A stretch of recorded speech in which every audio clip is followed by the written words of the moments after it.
到此为止吧。老爷已军功显赫。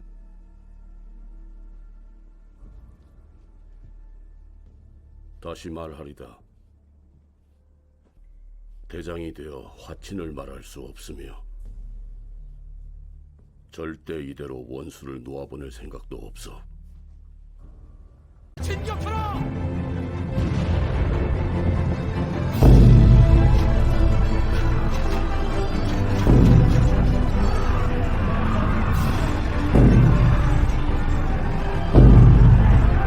까만입니다. 더 시저입니다. 나스닥 주간 분석 영상 시작하도록 하겠습니다. 다우 산업만 보합이고 나스닥 종합과 필라델피아 반도체는 엄청난 하락을 보여줬습니다. 장 초반 오르는 척 하다가 장 중반부터 급격하게 하락으로 마감을 하였습니다. 필라델피아 반도체는 엔비디아가 무너지면서 완전히 그냥 바닥으로 떨어져 버린 상황을 맞이했습니다. 공포지수 71로 급격하게 내려왔지만 여전히 탐욕의 구간.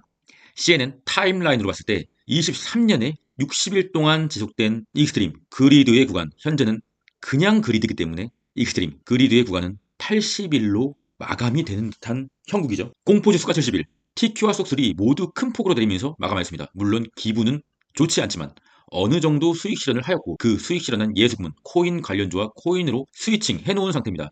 때문에 자산은 어제보다 줄었지만 TQ와 쏙3 내렸으니까 당연히 줄죠. 어쨌든 간에 길게 보면은 계속 늘어나고는 있습니다. 투자는 절대로 급하게 가려고 해서는 안 됩니다. 길게 봤을 때 자산이 이전보다 늘기만 하면 그것은 언제나 옳은 투자입니다. 차주에는 증시가 그리 낙관적이진 않습니다. 하지만 전 포기하지 않고 올매도는 절대로 하지 않습니다. 오히려 지금 늘려놓은 현금 비중을 이용해 차주에 너무 내린다 하면 도망가기보단 오히려 추매로 대응할 예정입니다.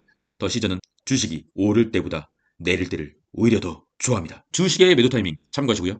주식의 매수 타이밍 참고하십시오. 나스닥 1배 QQQ 차트 주봉입니다. 24년 3월 1주차는 마이너스 1.4% 하락을 하였습니다. 하지만 길게 봤을 때 주봉으로 봤을 때는 그냥 2주간 2주 동안 그냥 보합인 거죠. 이 파랑색 지지선을 깨지 않는 것은 아직까지는 다행이라고 볼 수가 있습니다. 나스닥 1배 QQQ 차트 주봉으로 보는 희망 회로 시간 20년 코로나 이후의 대상증장은 주봉 87개 609일 동안 141% 상승. 현재 어떻습니까? 주봉 61개 426일 동안 상승 지속 중 68% 상승 중이고요. 아직 주봉 26개 상승 80% 더 상승한다고 봅니다. 주봉 20개밖에 안 되는데 어떻게 80%를 상승하냐고요? 할 수 있습니다. 어차피 나스닥은 우상향 어나우 믿고 가는 겁니다. 미국을 믿는 겁니다. 저를 믿는 것이 아니라 미국을요. 키움전사의 주간 동향입니다. 쏙슬 1위고요. 그래서 쏙슬이 급격하게 내렸나 봅니다. 엔비디아 2배 2위, 엔비디아 3위, 키움전사는 도대체 어떡합니까? 저 같은 경우는 절대로 급격하게 오르는 구간에서 많은 비중을 추매하지는 않습니다. 항상 저점에 매수하여서 상당히 길게 오랫동안 그 주식을 홀딩하고요.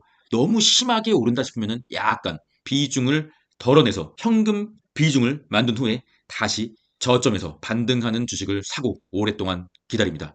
이 방법을 사용한다고 하면 급격하게 오르는 구간에서 많은 추매를 하지 않기 때문에 드라마틱하게 하루에 몇십 프로의 계좌 상승은 이뤄내기 힘들 수 있지만 절대로 패배를 하지 않는 방법입니다. 계좌의 수익률은 상당히 많은 퍼센트로 100%, 200%로 유지하고 있기 때문에 잔잔바리의 파동에 흔들리지 않는 멘탈을 보유할 수 있게 되기 때문입니다. 주간 순 매수 현황 엔비디아 진짜 야수의 심장들 엔비디아 2배가 2위고요.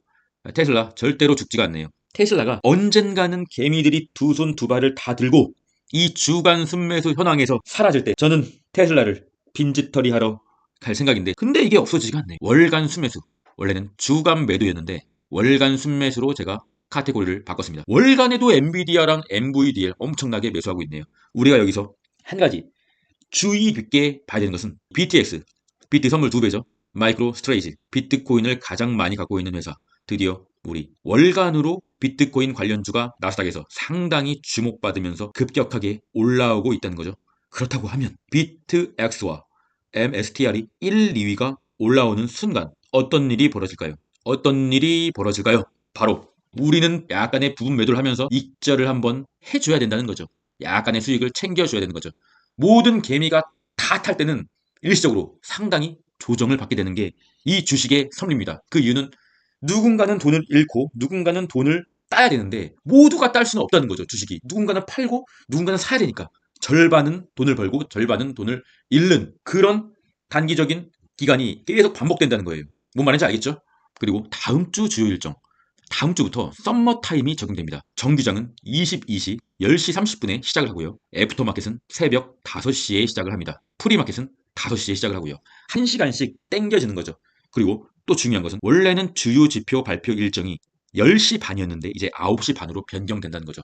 우리가 1시간 더 미국 주식의 동향을 보다가 잠이 들 수가 있다.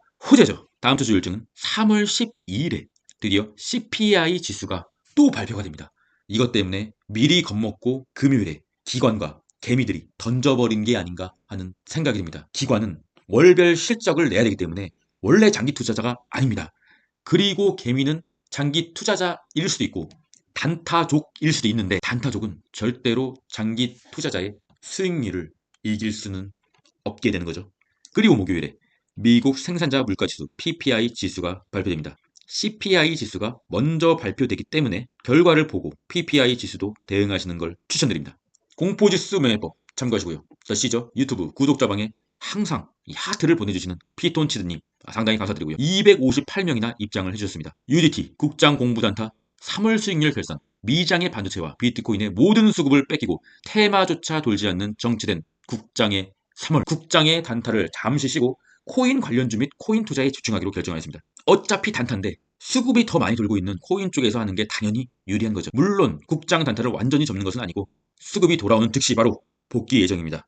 제가 제일 잘하는 분야가 원래 국장 단타거든요. 하지만 수급이 안 돌면 뭐 저라고 어떻게 할 수 있는 방법이었더라고요. 때로는 잠시 쉬어가는 것도 투자에 필요하죠. 그리고 미장 장투 스윙 3월 수익률 결산 TQQQ는 3월 월봉으로 봤을 때 종가 마이너스 0.5%지만 더 시저는 7%다. TQQQ를 또 이겼단 말입니다, 여러분. 3월은 쏙3 많이 올랐지만 TQ는 3월 월봉 종가상 보합 수준이고 목요일까지 좀 기분이 좋았는데 금요일에 많이 내려가지고 수익률은 약간 저조한 상태 7% 정도. 하지만 어쨌든 시장 전체 수익률은 계속 이기고 있음에 위안을 삼고요. 주식 계좌 대비 현금 비중은 좀 많이 있습니다. 더 시즌은 조금 빨리 부분 익절을 통해 마련한 현금 비중으로 코인 투자도 병행 중입니다. 무슨 말이냐면 주식으로 번 이익금으로 코인 투자를 하고 있다는 거죠. 이 얼마나 아름다운 현상입니까? 그리고 그 코인 수익률이 나스닥을 압도 중입니다. 그래서 여러분 장기 투자를 해야 됩니다. 수익금으로 투자를 해서 수익금보다 더 많이 벌고 있는 거 아닙니까? 안전 제일주의 더 시저. 그것이 바로 더 시저입니다. 그리고 예비군, 정규군, 장교, UDT 멤버십 회원님들 80명이 돌파했고요. 너무나 감사드립니다. 끝까지 좋은 정보와 차트 분석 드릴 수 있도록 노력하겠습니다. 시드가 작으신 분은 영상만 보셔도 된다고 보고 있고요. 다만 시드가 크시다면 장투 성향일 경우 장교 멤버십을 시드가 크시고 본인은 장투, 스윙, 단타 모두 배우고 싶다라고 하시면 UDT를 강하게 권장드립니다. UDT는 해군 UDT가 아니라 언더독 트레이더의 약자입니다. 재밌죠? 푸덴크로션 체크하겠습니다. 0.72 아직은 양호합니다. 월요일이 되면 살짝 조금 올라갈 것 같기도 합니다. 환율 체크하겠습니다. 주식이 내렸는데 왜 환율도 같이 내리는지 이해가 조금 안 되더라고요. 일목균형표 하단까지도 돌파하려는 모습 휩소인지 여러분 여기서 휩소란 속임수라는 거죠. 어쨌든 휩소인지 뭔지는 좀 월요일이 되면 확실히 알 수가 있을 것 같고요. 환율이 올라야 되는데 내린다. 뭐 일단은 긍정적이라고 볼 수가 있겠습니다. WTI 국제유가 상승 추세선을 이탈하는 모습. 하지만 여기도 상승 추세선을 이탈하는 휩소를 보여주고 다시 올라주는 모습. 여기도 어떻게 될지는 이틀 안에 결정날 것 같습니다. 계속적으로 관찰해 보도록 하겠습니다. 뉴스백 CFD 나스닥 지수 차트 일봉입니다. 여전히 마지노선으로 그어드린 파란색 지지선 위에 있다. 아직은 도망갈 때는 아니다. 엔비디아 일봉으로 봤을 때 장대 음봉에 미친 거래량이라고 한다는 것은 상당히 많은 홀더들이 던져다는 거죠. 마이너스 5%의 엄청난 하락과 함께 장대의 거래량 당연히 좋지 않은 신호고요. 5일선에서 지지받는 모습은 야간은 모든 것이 끝났다라고 보기에는 이른 판단. 급등주의 패턴은 항상 5일선을 지켜주면서 계속적으로 5일선을 지켜주면 일단은 홀딩의 관점이고요. 이러한 경우 5일선을 강하게 이탈하고 21선까지도 이탈하면 조금 많이 위험하다. 하지만 엔비디아의 현재 차트는 단순 5일선을 지지하는 흐름 3일 전에 샀던 사람들도 아직까지 수익인 구간 모든 것이 끝난 것은 아닙니다. 테슬라 모든 것이 끝난 것은 어찌 보면 테슬라인 거죠. 여기서 산 사람들이 굉장히 좌절을 하고 던져버리는 구간 5일선 위에 있지도 못하고 계속 내리는 구간 상당히 슬픈 차트죠. 하지만 반대로 테슬라가 아직도 없다고 하는 분은 아주 소량씩 모아가면은 나중에 웃을 수 있는 단가, 검정색 선을 이탈하게 되면은 계속 내려오고 있는 하방 추세선을 타면서 이렇게 계속 내릴 거예요. 그래서 제가 지지라인으로 그어드린 검정색 지지선을 지켜주는지 유심히 관찰해 보시길 바라겠습니다. TQQQ 일단 21선까지 바로 밀려버리는 모습, 그리고 그 21선의 구간에는 상승 추세선까지도 얼마 남지 않았습니다. 여기만 지켜주면 돼요, 여러분. 상승 추세선은 계속 올라가고 있잖아요. 그러니까 계속 홀딩하고 있는 거예요. 주식을 일희일비하면서 하시면은 절대로 안 됩니다. 항상 길게 보셔야 됩니다. 길게요, 여러분. 더 시저의 가족들 여기서 다 추매했잖아요. 이 라인에서 작년 9월, 10월, 11월에서 다 추매를 하셨잖아요. 그리고 쭉 올라가지 않습니까? 상승 추세선이 쭉 올라가면서 주식도 쭉 올라가잖아요. 뭘 그렇게 일희일비하면서 하십니까? 이거 편안하게 하시라고요. 제가 매수할 때 매수하시고 부분 매도할 때 이런 단기적인 고점의 구간에서 부분 매도할 때 조금씩 던지시고 예수금을 마련하시고 다시 반등하는 이러한 구간이 오면은, 이러한 주식이 있으면은 제가 말씀드리도록 하겠습니다. 이기는 매매만 하셔야 됩니다. 이기는 매매만 하시고 단기적으로 수익을 누적시키는 그런 매매를 하세요. 내일 당장 부자가 되고 내일 당장 30%를 먹겠다. 내일 당장 1,000만 원을 벌겠다. 2,000만 원을 벌겠다. 이런 쓰레기 같은 생각을 쓰레기통에 넣으시란 말입니다, 여러분. 쏙슬 장대음봉 5일선을 이탈했다. 좋지 않은 신호입니다. 그리고 제가 그어드린 상승 추세선은 상당히 밑에 있죠. 하지만 우리가 속스를 산 거는 절대로 이러한 급등 구간이 아니다. 그래서 홀딩한다. 불주, 노예, 21선 닿으면 노예인 거 아시죠? 하지만 우리가 불주 산 건 역시나 여기다. 100%가 넘는데 왜 매도를 합니까? 불주, 노예 넘어가도록 하겠습니다. 숏의 보조지표 일단 속스 S 같은 경우는 스토캐스틱 K값이 D값을 아래에서 위로 확실하게 터치하는 모습, 스큐 같은 경우는 스토캐스틱 K값이 D값을 뚫고 올라오는 모습, 단기적으로 봤을 때 롱보다는 숏이 유리한 보조지표라고 볼 수가 있는 것이죠. 하지만 숏은 사지 않고 오히려 롱의 비중을 살짝 줄이면서 현금 비중을 확보하는 게 나을 뿐, 저는 숏은 엔간해서는 건들질 않습니다. 왜냐하면 스토캐스틱 K값이 D값을 돌파하는 이러한 구간에서 숏을 사서 매도 타이밍을 놓칠 경우 거지가 될 수 있기 때문입니다. 여기서도 스토캐스틱 K값이 D값을 돌파하는 이러한 지점에서 샀다면 단기적인 수익을 주지만 매도 타이밍을 놓치면은 거지가 될 수 있기 때문입니다. 왜냐하면 장기적으로 봤을 때 24년은 어나우 어차피 나스닥은 우상향이기 때문에 길게 볼 수 있는 롱을 잡으시는 게 더 낫습니다. 키움전사의 ETF 일간수 매수 쏙설 1위 상당히 좋지가 않고요. 이게 조금 없어져야 되는데 왜 개미들은 급등하면은 사지 못해서 안다니까요. 그것을 반대로 하는 게 바로 언더독 트레이더 UDT입니다. 여러분 코인의 공포지수 84 상당히 높네요.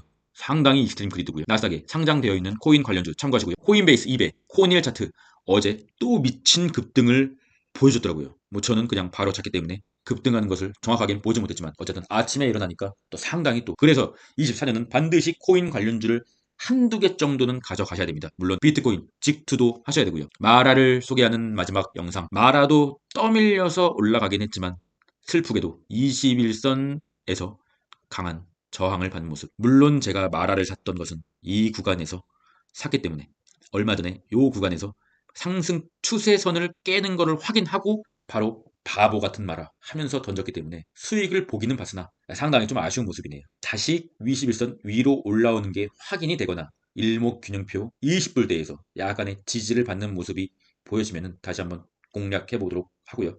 당분간 굳이 모멘텀이 일어나지 않는 마라에 미련을 두기보다는 더 잘 가는 놈을 선택하시길 바라겠습니다. 비트코인의 도미넌스. 비트코인은 계속 도미넌스가 내려가고 있죠. 비트코인이 전체 코인 시장에서 차지하는 비율이 조금씩 줄어들고 있다는 거죠. 하지만 일봉은 아직까지는 양호한 상태죠. 그럼 코인 시장의 자금은 계속적으로 들어오고 있는데 그 중에 비트코인이 차지하는 도미넌스가 줄고 있다. 이게 뭘까요, 여러분? 바로 이더리움을 포함한 알트코인으로 들어오는 자금이 많다는 것입니다. 이더리움 계속 올라가고 있잖아요. 그래서 전체적으로 시장을 파악해야 됩니다. 제가 항상 파악하고 있어요. 현재 이더리움은 타죽지세로 올라오는 모습. 그래서 여러분 비트코인만 코인이 아니에요.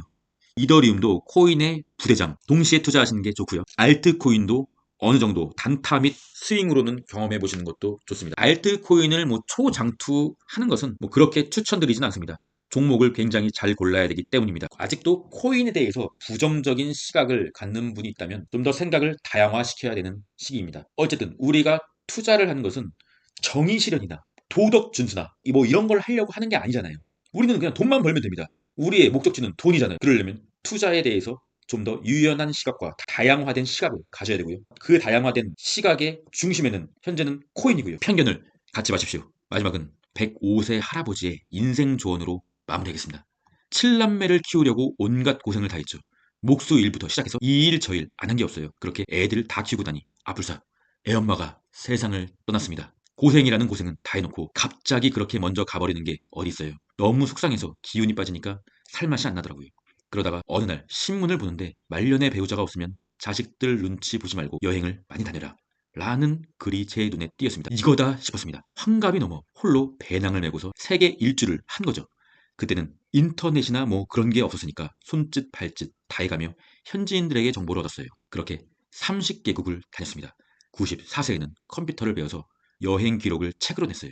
이런 저에게 사람들이 물어요. 건강하게 장수하는 비결이 무엇인지 하고 말이죠. 첫째, 나를 위해 부지런히 돈을 씁시다. 자식들에게 유산을 남기는 것보다 내가 번 돈, 나를 위해 다 쓰고 죽겠다는 생각으로 삽니다. 돈도 의미 있게 잘 쓰려면 부지런해야 돼요. 둘째, 뭘 하든 움직여라. 아무것도 하지 않으면 아무 일도 일어나지 않는다. 누워만 있으려면 땅속에 들어가야죠.